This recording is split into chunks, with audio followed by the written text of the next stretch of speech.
Let's turn them. Hello again. Good afternoon. This is Anil Star Saber. We're going to do a little brief overview of getting yourself ready for the Heroic Sith Raid Phase 1, getting your Rey Jedi training team put together, how to go about that, what to build, how to mod it, and just what characters you can use and swap into this team to get them ready. My final team I'm going to show you is the optimal one. It's not going to be accessible to most people. It requires some characters most people at this time do not have, but I want you to at least be aware of what goal you're striving for. My hopes is by now you've had a chance to get into the raid, take a few shots at it in airplane mode to see what you're working with. It's not easy for those who haven't experienced it the first time. That's fully understandable. You're going to make some foibles. You're going to make some mistakes.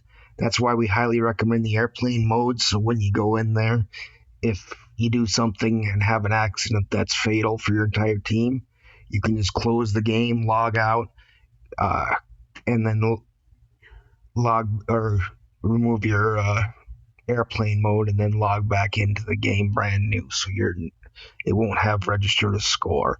Anyone who's not familiar with that, just be aware that you need to do that. And I'll even show you a brief overview in this video of how that works. But first of all, when you're building this team here, there are some key components that you must have.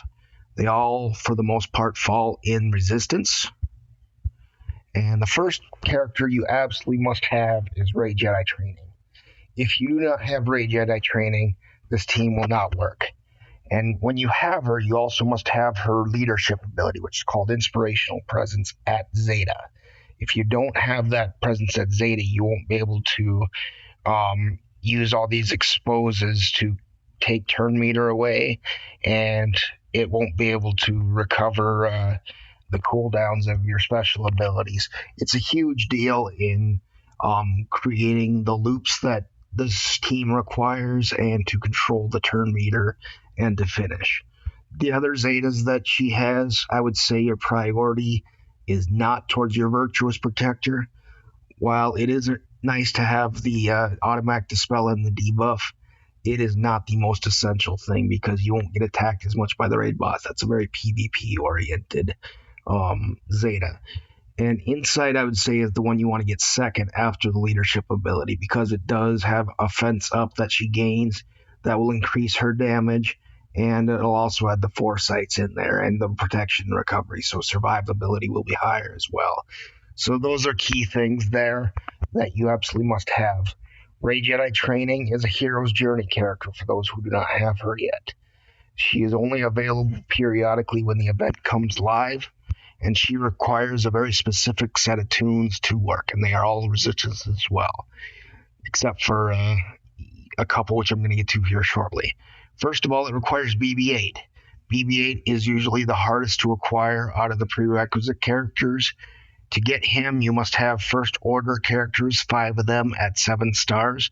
Preferably one of those characters is your Captain Phasma or your Kylo Ren Unmasked. If you do not have one of those two characters at 7 stars, you will not have a character with a leadership ability that you can use to tackle BB-8 in this event. You may find it too difficult to your undertaking. The rest of the First Order characters, it really doesn't matter which ones you choose. The only different deal here is you must have 5 of them at 7 stars or you won't be able to complete the event. Once you complete the event, you have access to BB-8, and BB-8 is the second most critical character in this team. BB-8, when you have him, also really needs at least one ability, and that ability is the Roll with a Punches ability. So what will happen is when BB-8 attacks out of turn, he will call a random resistance ally to assist. All these assists, BB-8's a very fast character. When you use him, it will, and he does this call to assist ability, which happens frequently. It will add a lot of damage into this mix. He's very fast. He's also called by Jedi Training Rey. He and Jedi Training Rey are have great synergies together. Self-preservation protocol is also a very nice one to have because it adds a lot of health regeneration for BB-8. It gives you a lot of survivability. Very important to have on this team to make it work really well. The next character that's pretty much critical to this, not necessarily critical, but pretty important, is R2-D2. R2-D2 is also a legendary character, much easier to acquire, but you must have him at 7 stars as well. That is the critical members of the team that's under Jedi Training Ray. Now, again, to get Jedi Training Ray, you also have to have several other prerequisites. The first of all is Finn. Finn you must have at 7 stars to get a Jedi Training Ray. He is accessible in several locations. He has a Cantina Battle 3E and a Light Side Battle 7A. Now, that is one of the easier ones to get. Another one that's more difficult to get if you don't have her at 7 stars already is Scavenger Ray. You must have Scavenger Ray to access Jedi Training Ray. You must have her at 7 stars. She is only available on hard nodes, specifically 2 Alpha and 5D. Now, she is also available occasionally in some of the shops. You can look for her there, but it's very important you have her at 7 stars or you will not be able to access Jedi Training Ray. The next most important characters to have for Jedi Training Ray is a couple of old veteran scoundrels. Your veteran smuggler Chewie and your veteran smuggler Han Solo. These characters specifically are available to you in Cantina. They are available in Cantina 8G and 8F. So these things you must also have at 7 stars or you'll not be able to access Jedi Training Ray and you will not be able to build this team. Now, Gear 12 is pretty much ideal for this. You want to have Gear 12 Plus if you can get it, because survivability in this particular raid phase is pretty important to your team. So as you can see here, I don't have all of my resistance at Gear 12 Plus. Only Jedi Training Ray is currently, and R2-D2. Other than that, C-3PO is lacking a piece, BB-8's lacking 2, which would make him even faster, which probably get eventually. But Ray Scavenger's lacking a few. I don't use her anymore. Resistance Trooper is also an option.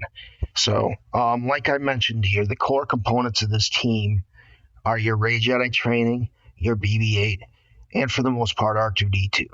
They are the trio, and they leverage a lot of speed gain, and that's from self-preservation protocol, which gives droid allies 8% turn meter per active droid, and gives a lot of health protection and protection regen for R2 as well. Now, optional characters are based on accessibility here. First of all, you can either go with Finn or you can go with Resistance Trooper. They're pretty much alternatives. Resistance Trooper is nice with Jedi Training Ray because he takes a lot of advantage of exposes.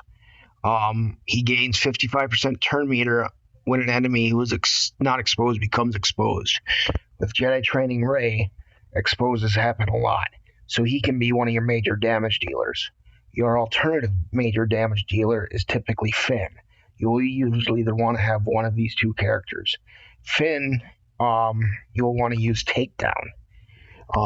Takedown ability as often as possible. It builds in damage over time when you have it at full Omega. Now, very important to understand, you do not have to have his leadership ability Zeta to use him effectively in this raid. So you can use him without getting that Zeta. That's some Zetas you can save yourself for other uses. Now, so those two are pretty much options of each other.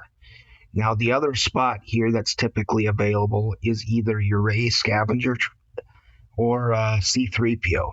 Some people also like to throw in Hermit Yoda or Visa's Mar if you have her, or some options. I've even seen some people use Ammo and Holdo. Now, more than likely, the thing you're going to have first is Ray Scavenger. The idea here is to bring her in, and she'll do a lot of damage, and she'll get a lot of foresight from her abilities. So that will improve her survivability. She can also take a lot of the annihilates that are used in that battle. So those are most of your options here. Now we'll get into a little bit of modding depending who you use. First of all, we'll look at the leader, which is Rey Jedi Training.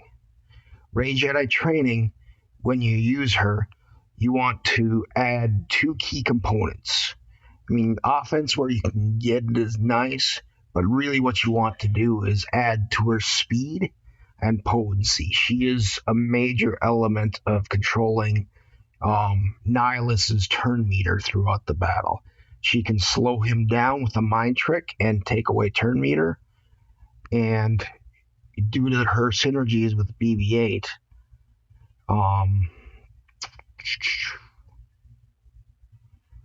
which come through, forgive me, it's been a while.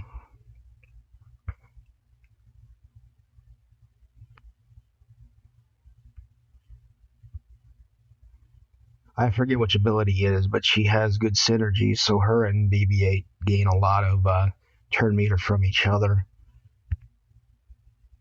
It might be on BB-8 now to think about it. But basically, if she's going quickly, BB-8's going quickly, adding a lot of turns for both the characters, adding a lot of assists, coming to Illuminated Destiny much quicker. And she can always call BB-8 with her Defiant Slash, and that will advance the clock on the on all his abilities and make him move much quicker as well. So now, like I said, must have is the Zeta on Inspirational Presence. Nice to have Insight, not necessarily needed Virtuous Protector. Now for modding, like I said, you want to make sure you have a set assigned to her that has a lot of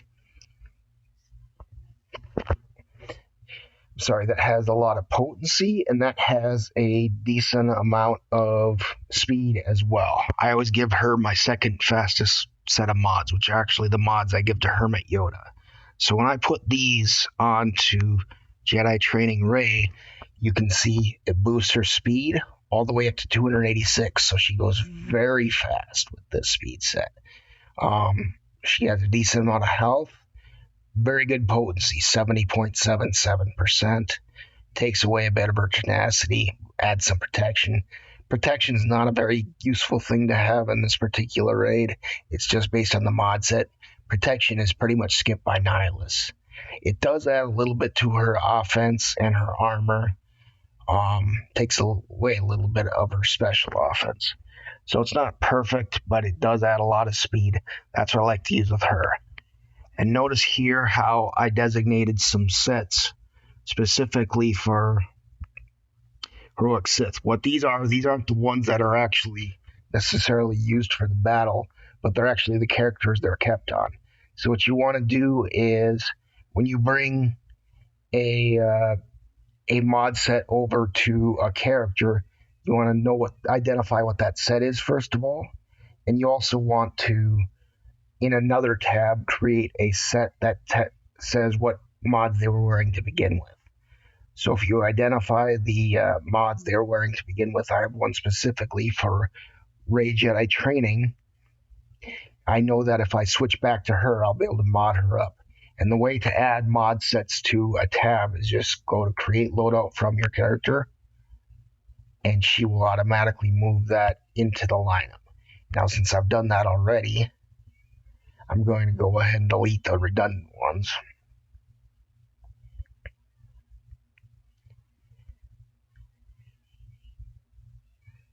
But that's the way to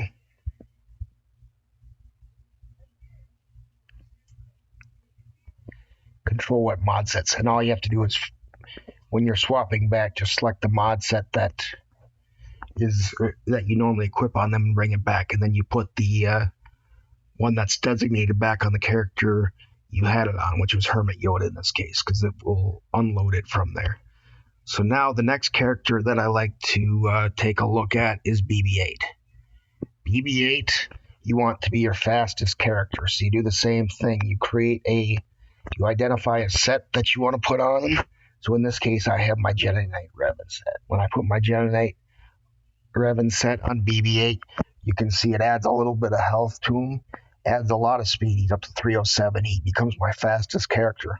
Adds some potency, adds some tenacity, a little bit of damage, a little bit of crit chance. Not necessarily important. He does do some damage by his assists. But the key thing here is making him fast. If you can get Gear 12 sets, that will add 6 speed apiece. Highly recommend you do it as soon as it's practicable. Unfortunately, right now, I lack the Nubian security scanners. I need to put it on this piece here. Looks like I actually have everything else, so theoretically, once I get more of these Nubian security scanners, I can add that 6 speed. I may go that route eventually here. Just add that extra speed, make him much more formidable. Get him to around 313 speed or higher. That would be pretty useful. Not going to do that right now, so I'm not going to be able to show that to you. But that's just something to be aware. You want to be very fast. You want him to assist Jedi training Rey as often as possible. R2-D2. Now, one thing here about R2-D2, helpful to have him pretty fast as well because he does benefit from synergy with BB-8. But you want to stack some offense. That's because of this ability number crunch. At the start of the battle, R2-D2 gains all these stats from them, and he also feeds it back into your resistance allies.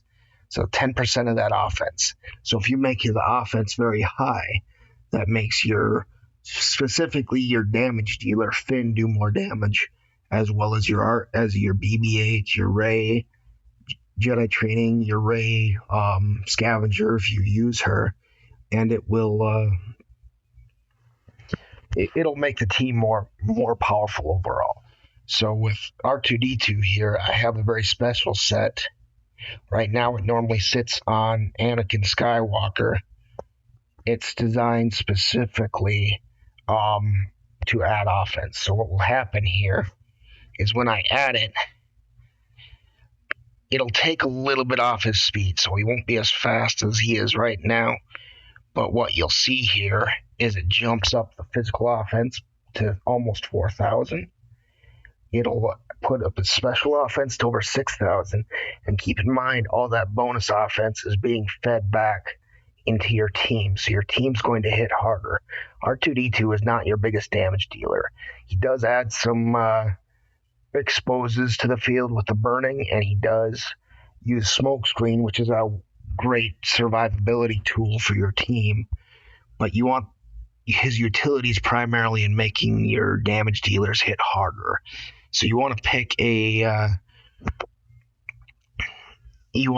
mod set that will maximize his offense, get him fast, but make that offense as high as possible so everyone else hits harder. So those are, like I said, the 3 components here. Now your next choice, as I mentioned before, is either your Finn or Resistance Trooper. Resistance Trooper, because he uses the guerrilla tactics to get a lot of turns, he can use Opportune Strike just about every turn because of the Rey Jedi training, reducing cooldowns. And what will happen is you'll keep on calling him again and again and again. If you use him, you want to use a mod set that will make maximum use of his crit damage, crit chance, and his offense. So boost those 3 statistics. Make your offense as high as possible, max out your crit damage, and get your crit chance very high. Speed is not necessarily required on the Resistance Trooper. You can actually sacrifice your speed in favor of offense because he'll get plenty of turns if you use him. The other alternative, depending which has more gear, is Finn. Finn, when you use him, you're going to need some of that speed. He doesn't have any abilities that add the additional turn meter the way Resistance Trooper does. So what I did is I used a set that I currently have assigned to Grandmaster Yoda. This particular set here, when he uses it, what it'll do is it'll boost his speed up by 73, So that's a pretty big boost. You can see it gives his crit damage up to 222%. Gives him a little survivability, which is nice, but it's not necessarily required for this team. Takes away a lot of potency from what I got set up right now. That's fine. He's not there to deliver the most exposes on the team. If you can get more potency, that's great, because he does get exposes from the ability you'll be using a lot, but it's not necessarily required. But as you can see, it takes the physical offense and brings it up pretty dramatically. It actually brings down his crit chance, unfortunately, just the way the mods are set up. But since the crit chance or the crit damage is much higher, he's able to do a lot more damage when it does hit. And what's going to happen is he's going to keep ramping up in his damage. And if you've got him modded right, he will be pushing 200k damage every time he uses his takedown ability, which will cause a great deal of damage over a long period of time. So that's Finn. He's the one I'd prefer. If you have him geared and you have Resistance Trooper geared, I would pick Finn out of the two. He's the one who brings on the best numbers, but he also requires some of the more steeper mods. The nice thing about Resistance Trooper is you don't have to have all that extra speed on the mods that Finn does, as long as you have good offense and good crit chance and crit damage. It all depends what you have available there. So now, I also mentioned Scavenger Ray. She's another one you'd want to either add in crit damage, crit chance. She gets to use her abilities a lot. You do not need the Zeta and Focus Strikes for her to be effective. It's nice to have a daze every now and then, but it's really not that critical. And she'll just use her special abilities again and again and again if you use her. Other characters that you can use, like I mentioned here, they don't all have to be resistance. It can help sometimes because they benefit the most. You can also use your Hermit Yoda. Your Hermit Yoda will be able to use Master's Training, and you'll have a lot of characters calling to assist. Another thing about Hermit Yoda, because he can escape the battle, if he doesn't die during the battle that you run, he'll be available to use again. Another character that's also available is Visas Mar. Visas Mar is nice because she will, if you have her Zeta, and this is one of the requirements, she has to have the Zeta on her ability to return to the light. When she has no debuff, she has a 60% chance to assist other allies.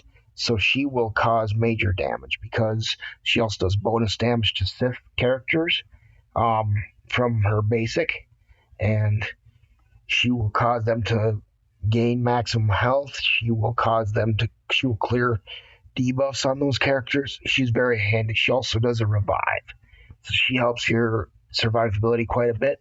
And she also adds Piercing Strike, which can cause defense penetration up, which will cause Nihilus to take even more damage. So she's another character that's available. My personal favorite, and the one that gets me the farthest, is also the one you'll probably have last. That is C-3PO.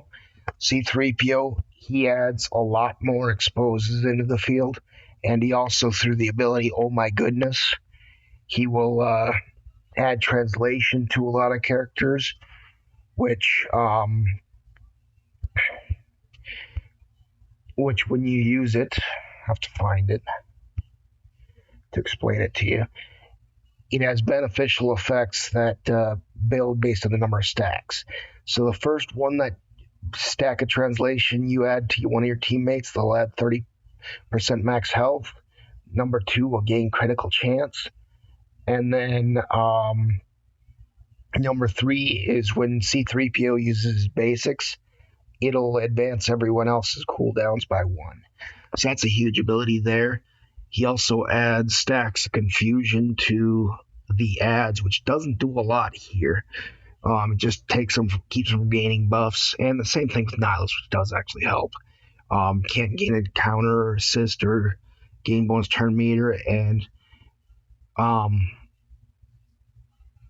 it'll increase a character's ability cooldowns by 1, but doesn't affect Nihilus, but it does take down his defense, which can be handy at times.